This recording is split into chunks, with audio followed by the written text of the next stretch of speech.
Récemment, Québec octroyait près de 6 000 à 7 commerces de proximité dans les localités rurales au Témiscamingue et en Abitibi-Ouest, et ce, pour assurer leur avenir. Mais rien pour Rouyn-Noranda, puisque les secteurs à l'extérieur du centre urbain ne sont pas admissibles aux subventions provenant du programme de fonds des régions. Quand on est allé là, c'est là qu'on s'est rendu compte que le programme, comme beaucoup de programmes puis pour lesquels Rouyn-Noranda doit se battre, le programme, un des critères, c'est la population.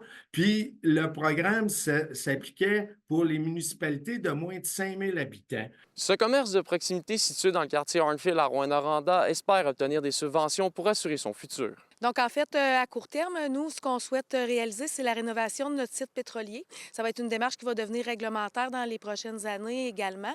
Donc, la possibilité pour nous d'avoir accès à un fonds comme le fonds des régions dans dans le volet service de proximité, ça serait vraiment important pour nous. Ça nous permettrait de moins fragiliser l'entreprise dans la réalisation de ce grand projet-là. La mairesse de Rouyn-Noranda concentre elle aussi ses efforts pour obtenir de l'argent. Clairement que, on adresse une demande de revoir ces critères d'admissibilité-là parce que, ça ne fait aucun sens, avec la réalité de la ville immersive de Rouyn-Noranda.